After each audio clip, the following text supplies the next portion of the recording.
Friends, welcome to my YouTube channel. This is Lokesh Bajaj from LB Academy. ये 7.2 का exercise 7.2 में fifth question है। Find the ratio in which the line segment joining. यहाँ पे दो coordinates दिए हुए हैं। ये एक लाइन सेगमेंट है, तो हम इस लाइन सेगमेंट को इसी तरीके से बना देते हैं। जैसे मानते हैं यहाँ पे ए और यहाँ पे बी है। इसके कोऑर्डिनेट्स दिए हुए हैं, एक है 1, -5 और एक का कोऑर्डिनेट दिया है -4, 5। इस तरीके से हमको दो कोऑर्डिनेट दिया और रेशियो फाइंड करने के लिए बोला है, ठीक है। And is divided by x axis, मतलब ये जो लाइन है इसको एक्स एक्सिस डिवाइड कर रहा है, ठीक है। तो एक्स एक्सिस डिवाइड कर रहा है। तो जनरली क्या होता है, ऐसा हम लोग देखते हैं कि जब भी कभी भी एक्स एक्सिस पे कोई लाइन एक्स एक्सिस पे कोई भी चीज़ को जब भी एक्स एक्सिस से डिवाइड करेगी, मतलब इसका मतलब ये होता है कि एक्स हमारा कुछ ना कुछ होगा, वाई हमारा जीरो होगा। तो इसका लॉजिक हमको ध्यान रखना पड़ेगा। देखो, जब भी क्वेश्चन आया तो हम सॉल्व तो डायरेक्ट ऐसे भी कर सकते हैं। जैसे रेशियो फाइंड करने बोला है तो हमको M1 M2 ले लेंगे, इसके जगह पे M1 M2 ले लेंगे। यहाँ पर हमको कोऑर्डिनेट्स दिया हुआ है, ठीक है। अब यहाँ पे दिया है मतलब एक्स और वाई कोऑर्डिनेट निकालना है। अब यहाँ पे क्या बोल के रखा है, ये जो लाइन सेगमेंट है ना, ये वाला लाइन सेगमेंट, इसको एक्स एक्सिस से डिवाइड किया गया। तो एक्स एक्सिस से तभी डिवाइड किया गया होगा जब वो कोई पॉइंट एक्स के ऊपर आया होगा। तो हम लोग क्या करेंगे, वाई को 0 ले लेंगे और एक्स को कुछ ना कुछ लेंगे। अब इसका रीज़न जो होता है ना, इसका जो रीज़न है, ये वाला रीज़न, ये एक्स को एक्स क्यू, मतलब जब एक्स एक्सिस से डिवाइड करता है तो एक्स को एक्स क्यू लेते हैं, वाई को 0 क्यू लेते हैं। इसको उसका लॉजिक क्लियर करने के लिए हम आगे देखते हैं। तो यहाँ पे देखो, मैंने पहले से एक प्लॉटिंग करके रखा है, जिसके अंदर मैंने क्या कर दिया, ये एक्स एक्सिस हो गया हमारा और ये हो गया हमारा वाई एक्सिस, ठीक है। अब ये वाई एक्सिस हो गया, ठीक है। अब यहाँ पर हम लोग को प्लॉट करके देख लेते हैं। यहाँ पे 1, -5, तो मैंने इस तरीके से पॉइंट नहीं डाल दिया। यहाँ पे 1 पॉजिटिव, यहाँ पे 1 किसका, एक्स एक्सिस का। तो पॉजिटिव कहाँ पर, एक्स एक्सिस का ये पूरा है, ये एक पॉजिटिव, ये नेगेटिव।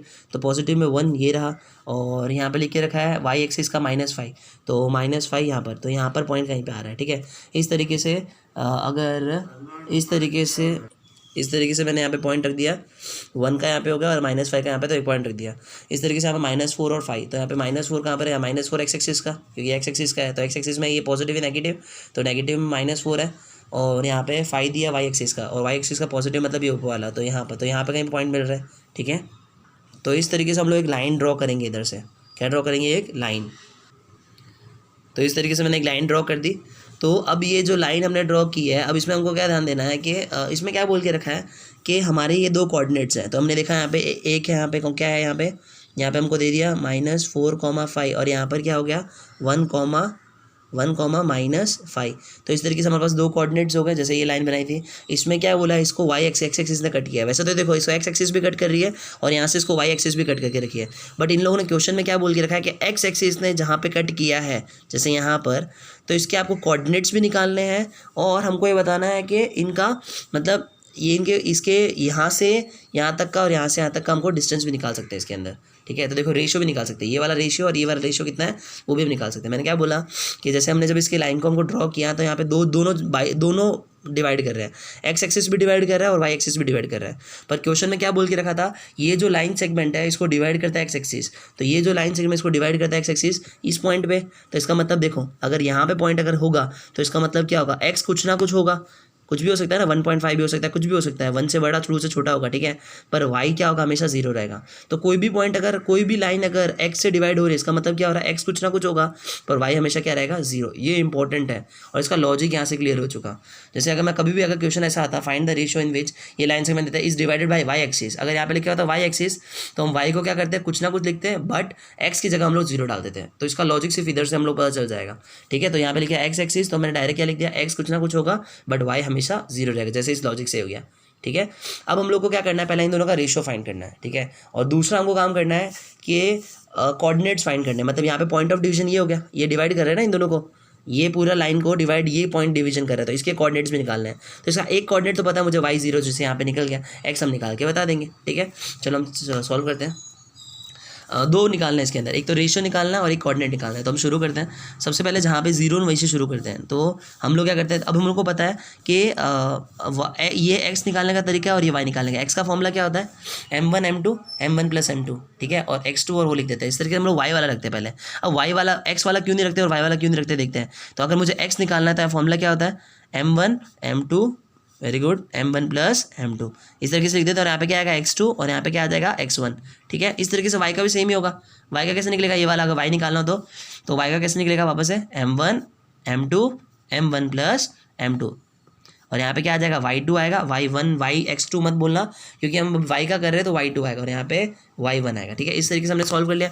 अब यहाँ पे मैं ये ही क्यों ले रहा हूँ, क्यों नहीं ले रहा, क्योंकि कारण ये होता है ये ऑलरेडी एक वेरिएबल है पर यहाँ पर हमको एक नंबर पता है यहाँ पे इस वाले में, तो हम प्रीफर करेंगे नंबर वाला। तो यहाँ पे 0 रख देंगे। वापस बता रहा हूँ कि यहाँ पे मैंने ये वाला क्यों नहीं सॉल्व किया, यही क्यों सॉल्व किया, क्योंकि यहाँ पे मुझे कुछ नंबर पता है, यहाँ पर वेरिएबल है इतने सारे m1 और m2 ऑलरेडी एक वेरिएबल है। अगर x और डाल दोगे तो एक वेरिएबल और हो जाएगा, क्योंकि यहाँ पे x की जगह x रखोगे तो एक वेरिएबल और बढ़ जाएगा, सो सॉल्यूशन डिफिकल्ट हो सकता है। तो इसके लिए मैंने क्या कर लिया, कोई नंबर उठा लिया, तो यहाँ पे नंबर उठाया तो यहाँ पे 0 रख दिया। फिर m1 m2 तो मुझे पता नहीं, तो सेम टू सेम रख देना m1 m2 और यहाँ पे m1 प्लस m2, पर हमको y2 y1 पता है, तो y2 कितना है, देखो y2 कितना है, तो यहाँ पे देखो लिख दो फटाफट, ये x1 है, ये y1 और ये x2 और ये y2। तो y2 मुझे पता है 5 है, तो यहाँ पे 5 रख दूंगा प्लस का प्लस। अब x1 से मल्टीप्लाई करना है, अब x1 क्या है -5 है, तो हम लोग यहाँ पे क्या कर देंगे -5। समझ में आ रहा है क्या बोला मैंने, पहले y2 रख देंगे तो y2 का ये रहा और y1 हमारा कितना हो गया -5, तो -5, तो ये 0 का 0, यहाँ पे कितना हो जाएगा 5m1, फिर अब यहाँ प्लस और ये माइनस, तो ये -5m2 और नीचे m1 प्लस m2। अब सिंपल सा है, अगर ये वाला उधर मल्टीप्लाई मुझे पता है ना, ये पूरा को डिवाइड कर रहा है तो उधर जाएगा तो मल्टीप्लाई होगा, तो 0 मल्टीप्लाई और जब दोनों प्लस में है तो ब्रैकेट में डाल देने का हमेशा। ठीक है, और इस तरीके से 5m1 -5m2 लिख देंगे। ठीक है, अब मुझे पता है कोई भी नंबर को 0 से इसको अगर इससे 0 से मल्टीप्लाई तो भी 0, और इसको 0 से मल्टीप्लाई तो भी 0 आएगा, तो ये तो पूरा हट जाएगा, तो यहाँ पे सिर्फ 0 लिख देता हूँ और यहाँ पे क्या आएगा 5m1 -m2। क्या करते हैं m1 m2 को साइड भेज देते हैं, m1 को भी भेज सकते हैं, पर यहाँ पे नेगेटिव मेरे हिसाब से यहाँ पे -5m2 नेगेटिव है तो मेरे को उसको पॉजिटिव होना ज़्यादा सही रहेगा। तो यहाँ पे 0 और माइनस का यहाँ पे आएगा +5m2 इक्वल टू 5m1। ठीक है, अब मैंने सिखाया था ऑलरेडी, ये m2 को नीचे भेजेंगे और ये 5 को इधर भेजेंगे, दोनों में से एक जाएगा। अगर इन दोनों में से अगर m2 वहाँ पे जा रहा है तो इधर में से एक नंबर आएगा, ये 5 इधर आएगा। क्या बोला मैंने, ये 2 नंबर है, जैसे यहाँ पे 5 मतलब यहाँ पे 2 चीज़ें हैं, यहाँ पे एक 5 है और एक m2 है। अगर मैं m2 को नीचे भेजूंगा तो यहाँ पे m1 यहाँ पे नीचे नहीं आएगा, यहाँ पे m1 का m1 रहेगा, यहाँ पे 5 नीचे आएगा, तो यहाँ पे क्या होगा 5 इधर रहेगा और यहाँ पे m1 रहेगा, ये जो 5 है वो नीचे आ जाएगा और ये जो m2 है वो नीचे आ जाएगा। इस तरीके से वापस बता देता हूँ, इन दोनों में से एक जाएगा। जैसे अगर सपोज यहाँ पे m2 जाता है तो यहाँ पर m1 फिक्स हो जाएगा, तो m1 फिक्स हो जाएगा, m2 नीचे आ जाएगा। अब m1 फिक्स हो गया तो यहाँ पे 5 जाएगा नीचे की तरफ, तो रेशियो आ जाएगा 1:1।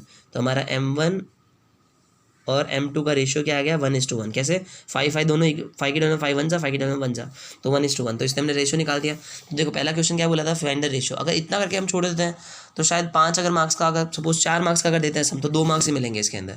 तो क्वेश्चन बहुत ध्यान से पढ़ना, क्या क्या रिक्वायरमेंट है वो सब देखना जरूरी है। Also find the coordinates of the point of division. यहाँ पे कोऑर्डिनेट्स निकालने हैं, मतलब एक तो ऑलरेडी दिया हुआ है आपको, एक और निकालना, मतलब ये x की वैल्यू और निकालनी है। अब इस केस में हम लोग को अब ये इसमें हम लोग ये वाला फॉर्मूला यूज़ करेंगे। तो ये फॉर्मूला क्यों यूज़ कर रहे हैं हम लोग, तो सिंपल सा कारण है, इस बार हमको m2 और m1 दोनों पता है, m1 और m2 दोनों पता है, सिर्फ एक ही वेरिएबल चल रहा है, इसलिए आंसर निकल जाएगा। तो हम लोग x का x रखेंगे। अब m1 m2 मुझे पता है 1:1 आ गया, तो हम लिखेंगे 1 1 1 + 1। अब यहाँ पे x2 रखेंगे, x2 क्या है -4, फिर और x1 कितना है हमारा, x1 कितना हमारा 1 है, तो यहाँ पे रखेंगे 1। अब मल्टीप्लाई करो -4 + 1 और यहाँ पे 2। तो इस तरीके से सॉल्व करो, तो यहाँ पे कितना आएगा -3, क्योंकि प्लस माइनस माइनस और 3/2, तो -3/2। और एक चीज़ बताऊँ, यहाँ पे ध्यान दो, हमने यहाँ पे सॉल्व भी किया था, तो देखो यहाँ पे -3/2 मतलब पता क्या होता है, -1.5 होता है। इसको डिवाइड करोगे तो इतना आंसर आएगा। और एक्जैक्टली अगर हम लोग इधर से जब सॉल्व करते हैं तो यहाँ पे देखो -1.5 आ रहा था कि नहीं आ रहा था, पर इस तरीके से हमको नहीं सॉल्व करना, सॉल्व तो इसी तरीके से करना है। ठीक है, थोड़ा सा ध्यान दोगे तो इसमें स्कोर हो सकता है। ये इंपॉर्टेंट भी एग्जाम पॉइंट ऑफ व्यू से। Thank you friends.